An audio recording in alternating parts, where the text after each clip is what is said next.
Be here now. Just be here now.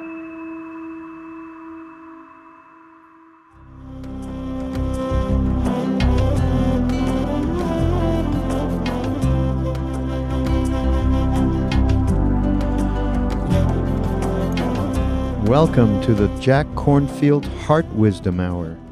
We are delighted to share with you Jack's innate common sense wisdom and his clear, open heart.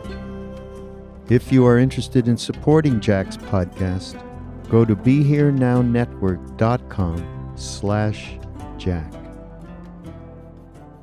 I feel actually quite blessed. Teaching meditation is a good job. It is. You get to be with people at their best, or at least not at their worst, because they're quiet. It's true. And they ask about things that generally matter to them a lot. It's wonderful. I'd like to try and put a couple of things together this evening that I've been thinking about. And they are a bit disparate, so I'm not sure how they'll fit, but I'll give it a try. And I believe they even relate in some way to what we've talked about the past couple of weeks. And if they don't, then I'll rewrite the talk and we'll try some other week again. They have to do with inner meditation and outer child rearing.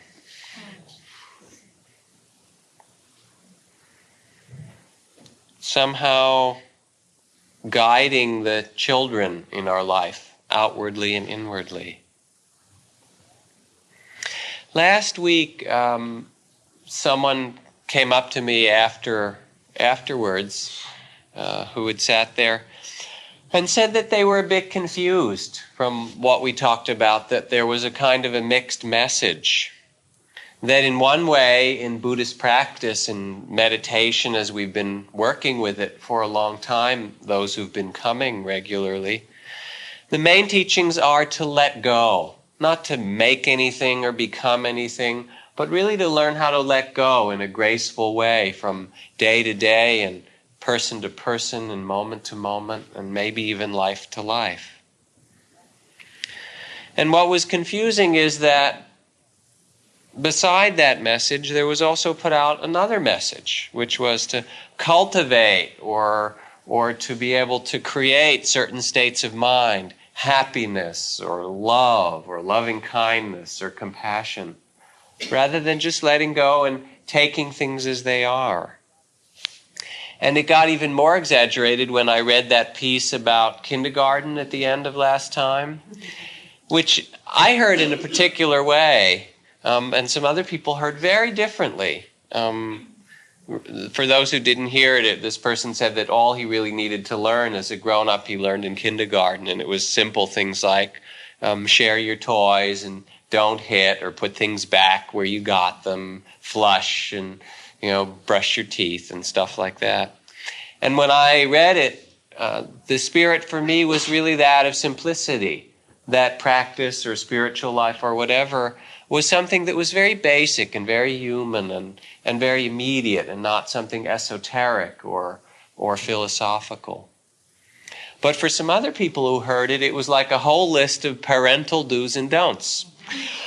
Put your toys back where you found them, clean up afterwards, don't hit other kids.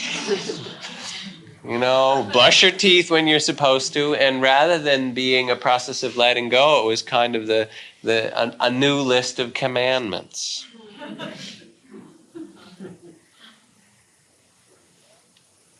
There's a very interesting story of a man who was dying, coming to see Sariputra, I believe it was, one of the chief disciples of the Buddha. And Sariputra gave him, the man asked, how can you find love in your heart or in life?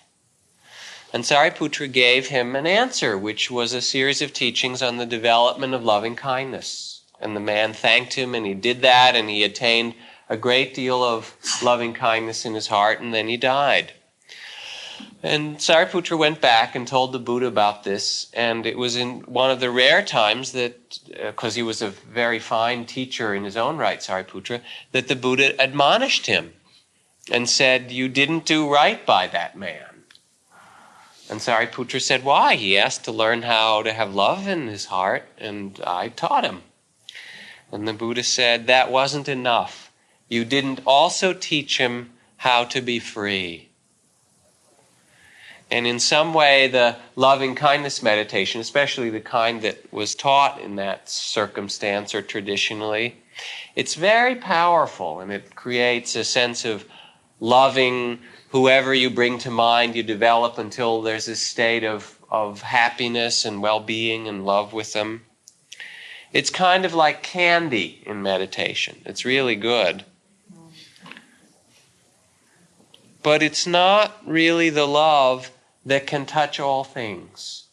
It's not the love that can open to the whole of life and find freedom. It's the love that's love as opposed to, I don't know, disgruntlement or irritation or closedness of mind or heart. And so I thought about that and the questions that were raised about last week. And I started to think about child rearing. Because in a way, what we're doing is rearing our inner child, our spiritual child. Learning to nourish or love or discipline or whatever. And there's a certain balance in that. I want to read you something. It's a page and a half that was recently published in a very fine magazine called The Sun, which is published in North Carolina. It's kind of literary, psychological, spiritual journal called Hunches on Childhood by a psychologist in Washington State named Kent Hoffman. This is about children, and it's about 13 or 14 points he makes. 1.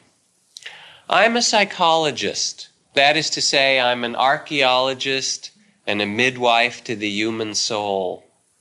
And I believe after many years of doing this work that what happens in our earliest years has a radical and root effect on all that we experience thereafter.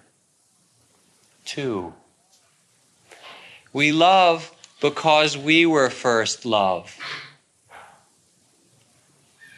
3. We fail to love because we ourselves were failed very early on. It is difficult to give what we didn't get.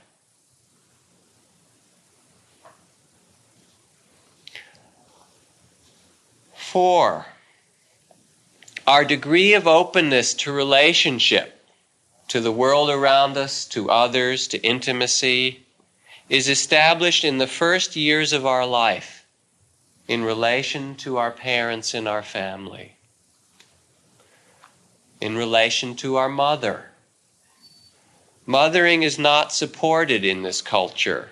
Mothering, nurturance, community, relationship is dangerous because it reminds us of our dependence and the limitations of the ones upon whom we were dependent. 5. The way we were treated as small children is the way we will treat ourselves and others the rest of our life, with tenderness and support, with neglect and cruelty, or with something in between. 6. Few of us have a batting average of even 2 hits out of 10 when it comes to treating ourselves with tenderness and support. 7. Each person is infinitely precious, of infinite worth. That is, worthy of infinite tenderness and support. Nowhere is this more obvious and apparent than in the life of a young child. 8. To have grown up in this industrialized society means that we are, each of us, wounded in ways that we do not yet comprehend. Unless we grieve and thus release these wounds, we will pass them on to the next generation. 9. The central wound of early childhood is abandonment. 10. Children are exceptionally sensitive, that is, fragile. Children, we, are also very resilient. Therein lies the problem. We do bounce back early on from woundings, and to the naked eye we appear to have gone on beyond the wound, and we have. We've also stayed right there at the scene of the crime. Depending on how deep the wound or abandonment, we will make certain that we return again and again and again until we can somehow get it right. 11. It is difficult to support children in a context that doesn't support us. Industrialized economy, financial anxiety, sexism, racism, meritocracy, dysfunctional families, aggression, ambition, not to mention genetics and acts of nature.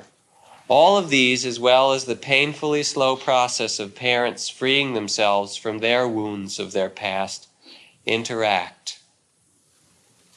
All of them affect the next generation. 12. In spite of our wounds, there is at our core a truth that cannot be extinguished. It has wisdom and tenacity and love. It can be lost and forgotten, but never destroyed. 13. Less violent cultures, Hopi, Sonoy, Eskimo, Kalahari, appear to prioritize early childhood practices that encourage confidence at the core of children. And thus they create a less violent society. 13. The future of the planet is, in part, dependent upon establishing the raising of healthy children as the central priority. And then lastly, the way we hold our children is the way we hold our future.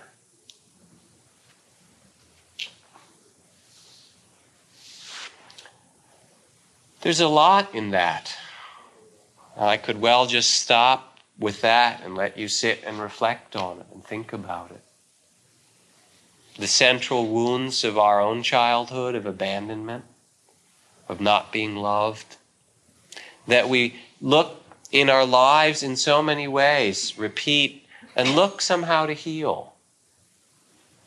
And the capacities that we have in our life to create a healthy society or raise healthy children or have a healthy inner spiritual life based on that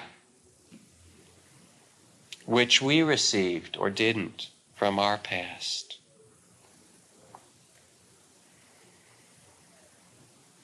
In some way, our spiritual life is a rearing of an inner child. And there are several things that are needed, which may also be why there was a sense of two different messages last week. At least in one part there was. Primarily, we need to give attention and love and energy. It's called wise attention in Buddhist practice. We need to give attention to our inner child, just as we need to give attention to anyone that we have in our charge as a child that we're trying to raise. When we asked the Dalai Lama, when we interviewed him, if he were to come and live in the West, what would he most want to do? And he said, set up a school for young children and raise them from the beginning to understand the heart of loving kindness and wisdom.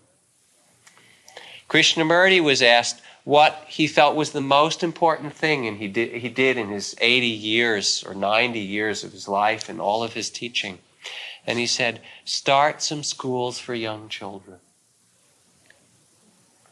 And it's both literal and it's metaphorical. So the first thing that's needed is to give attention, to give love, to give energy. Without it, nothing flourishes. Children don't flourish, and our spiritual practice doesn't flourish unless we give it a lot of attention and care and energy and a lot of love. That's the foundation for it. It's not a practice of judgment or denial or beating your inner child. It doesn't get you very far spiritually. It doesn't raise a very healthy outer child either. Beside the giving of a loving and caring attention, the second thing that's necessary, which is a little bit its opposite, but not really, it's simply a different expression of love, is the setting of limits. You can't raise a healthy kid unless you can say no. And anybody who gets past 2 years old without saying no to their child is in real trouble. I mean, it gets very apparent. You see it at the playgrounds in the preschools. The parents who don't know how to set limits are up to their neck in alligators or whatever it is, in 3-year-olds or 4-year-olds. Inwardly, we also need to learn to set limits, which is learning to concentrate, learning to say a healthy no, to not indulge yourself in ways that are harmful or to get lost in things. And then when the choice comes, should I follow this further or is it time to really let go? To learn how to say no, to learn how to steady ourselves, to learn to create boundaries, to learn to separate. This is the work of children. And it's the work in our spiritual life too. To see what's healthy food and what's not. And give what's healthy to our inner spirit and child as well as to the outer. Is this clear to you? That that's as important an aspect of love as that which holds the child in tenderness. To give attention and love is the first. To set limits out of love. To say no, separation, wise discipline. And then the third is trust. These days, we tend to push children in our culture. And if you're interested in some interesting reading in education, read some of there's a psychologist at at Tufts named Elkind, who's written a series of books. The best selling of them is entitled The Hurried Child, but he has several others, preschoolers at risk and things, critiques of our culture and education. And what it's about is the idea that we can hurry kids up and teach them reading early and teach them to ride their bikes earlier and teach them to be achievers, and we give them exams so they get in the right kindergarten and the right elementary school. And it's true in Marin County. It's absolutely true. It's competitive at that age, and it's crazy.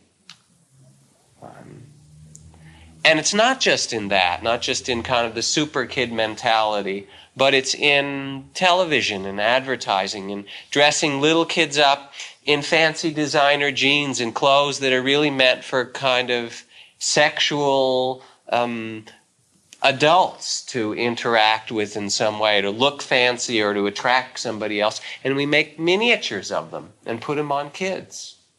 Even when you watch television shows, generally, who's the smart guy when there's a show and there's children on it? It's the kids that are the ones that are supposed to be smart and kind of have the wise lines or the wise-ass lines, and the adults who kind of take it from them. There isn't much modeling for kids just to be kids. We want them to be independent. We put them in daycare and preschool, at times even when we don't really need to, instead of just mothering them or fathering them or taking care of them. There's a kind of ambition and speed in our culture that's put onto our children. And it deprives them of the most important thing they need to be a healthy adult, which is a healthy childhood. It deprives them of their childhood. Ambition. Or we get so caught up or consumed with our lives and our work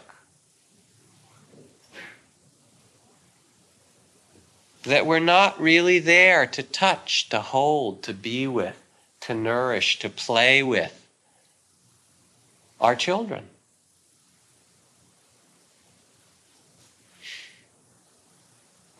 We're a very ambitious culture, especially at this time.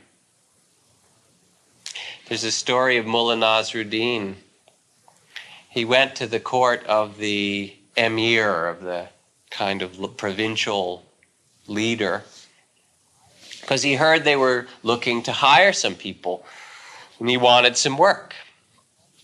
And he went in, and one of the consultants to the emir, this man who was one of the members of the court, received him, and this man was kind of interviewing those who might take jobs under the emir. And he said to Nasruddin, he said, "You've come for a job?" Nasruddin said, "Yes." He said, "We like really ambitious men here." And Nasruddin said, "Fine, I'll take your job." And the man said, "What, are you mad?" And Nasruddin said, "Is that also a qualification?"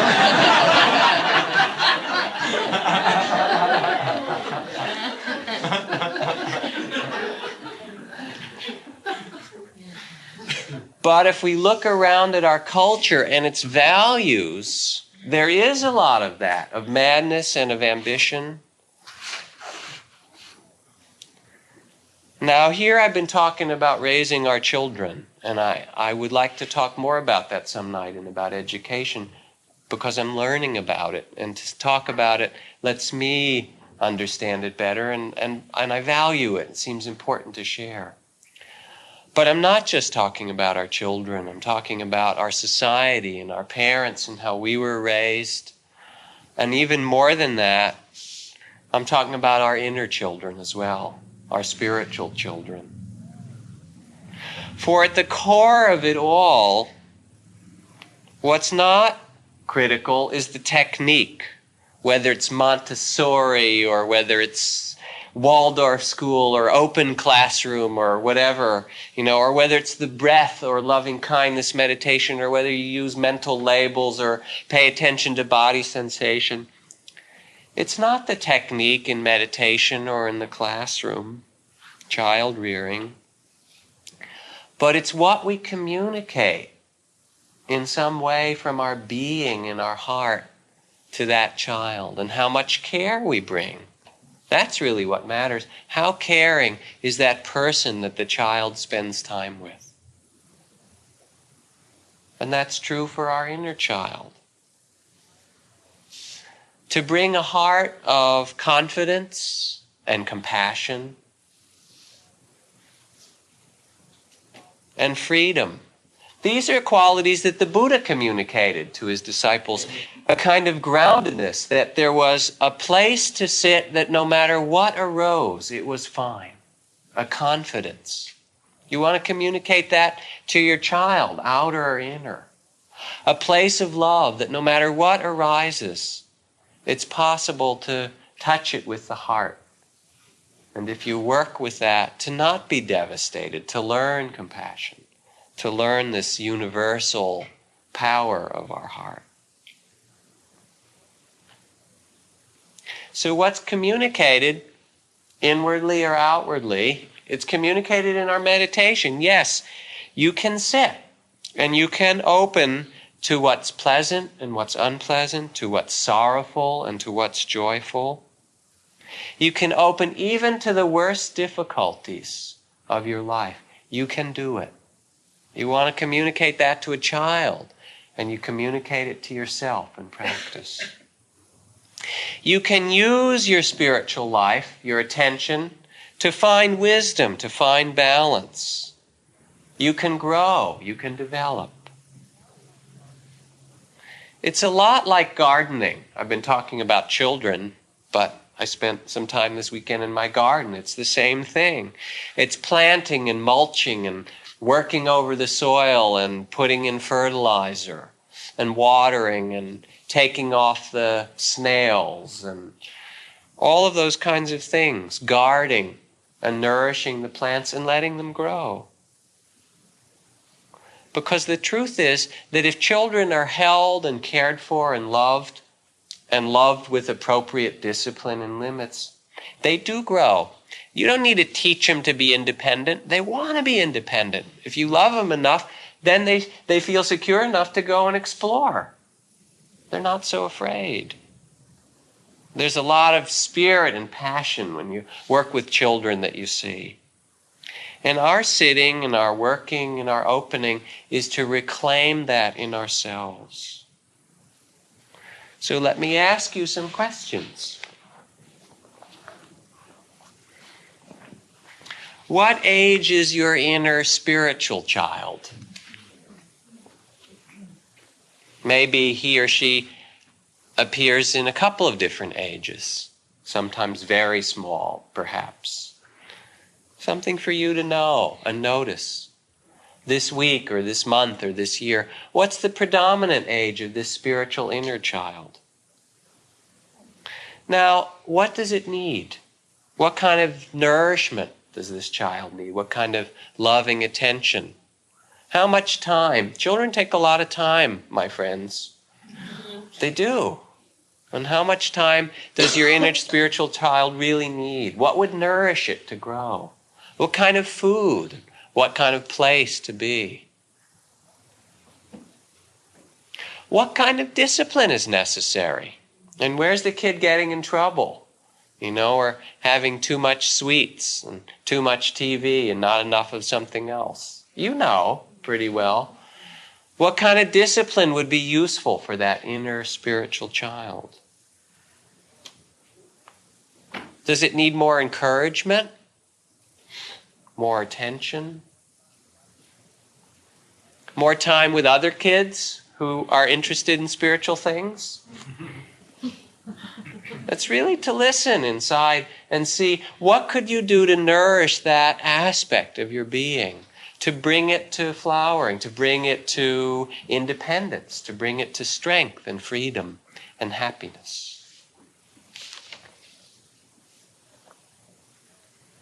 There's a kind of a balance. Can you hear that? Now I'll read you a sutra from the Buddha. It's not on child rearing, it's a different metaphor, and some of you may have heard it before, but it seems somehow related. He says, suppose that a goldsmith builds a furnace, lights a fire in the opening, and takes gold with a pair of tongs and puts it into the furnace. From time to time he blows on it. From time to time he sprinkles water upon it. And from time to time he examines it closely. If the goldsmith were to blow on the gold continuously, it might be heated too much and ruin it. If he continuously sprinkled water on it, it would be cooled. If he were only to look at it, the gold would not come to perfect refinement. But if from time to time this goldsmith attends to each of these three functions, the gold will become pliant, workable, bright, and will be easily molded. And whatever beautiful ornament the goldsmith wishes to make of it, earrings, necklace, golden chain, it can now be used for that purpose. Similarly, there are three qualities to which a meditator or someone devoted to inner training should pay attention from time to time, namely the qualities of concentration, of energy, and of equanimity. If we give regular attention to each of them, then our minds will become pliant, workable, lucid, not unwieldy, well concentrated. But if we should give attention exclusively to concentration, it's possible that our mind will fall into indolence or dullness. If we give attention exclusively to energetic effort, it's possible the mind may become restless or agitated. And if we give it exclusively to equanimity, it's possible the mind will not see clearly and bring itself to perfect freedom. So whatever we do in our practice requires a balance. To whatever state we wish to attain, we must look after this inner balance. So here we sit and do our practice, or we do it at home, or we do it at our work, our spiritual life.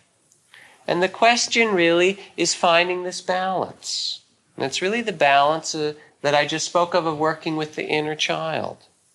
Energy or effort, that is the willingness to be there, to open to enter into our experience as we sit or as we work with another person, to really become present with our breath, with typing, with teaching, with gardening, with driving. To be there not just in body, but to have the body and heart and the spiritual child, the mind all together.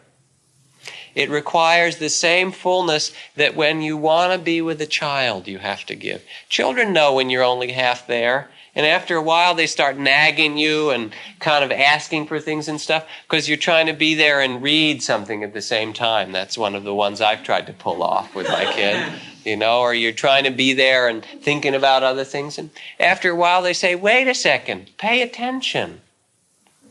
So the first thing, that effort that the Buddha spoke of, is the willingness, it's kind of a brightness of our being, to come fully into what our experience is.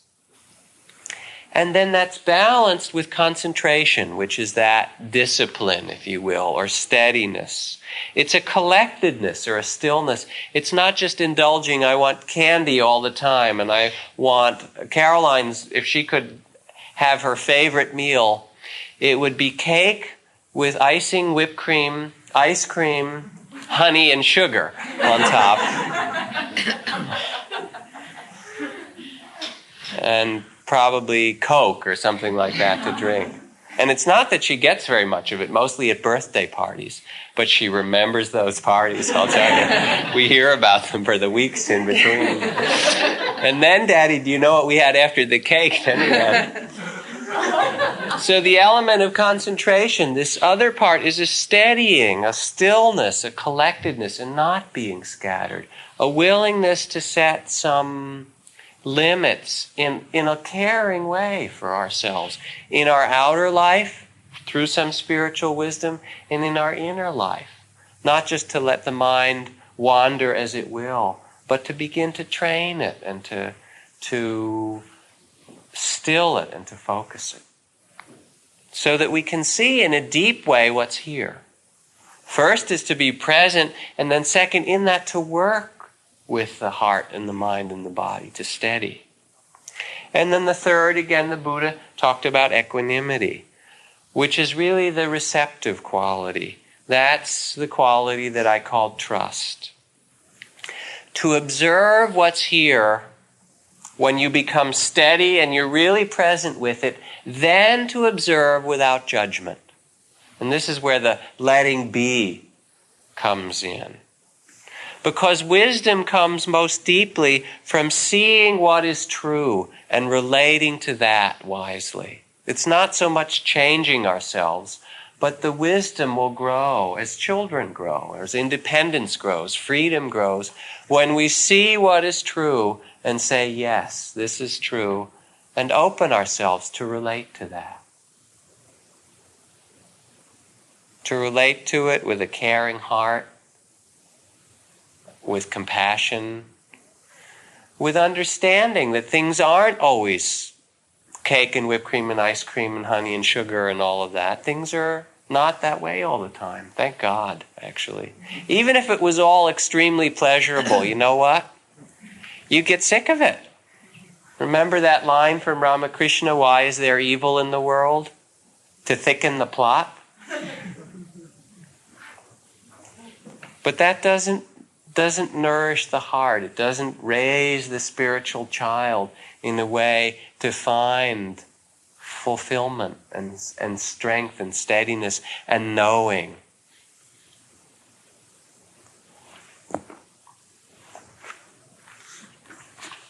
So it's balancing these qualities. And that balancing, that care, takes time. It takes listening.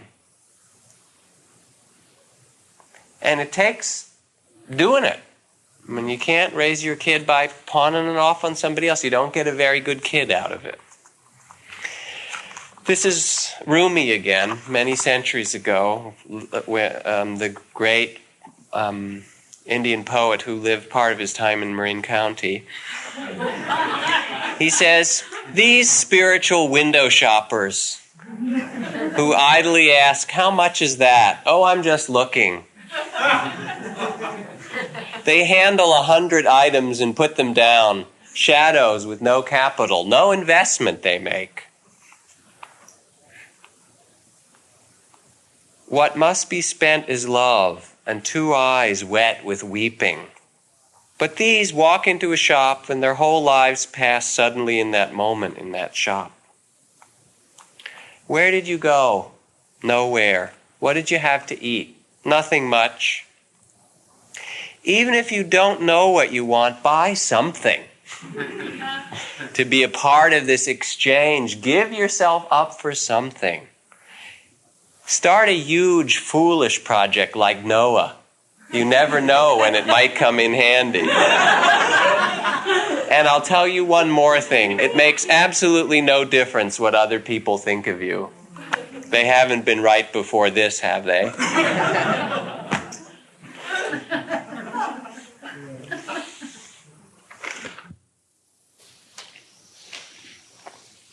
Truth is perfect and complete in itself.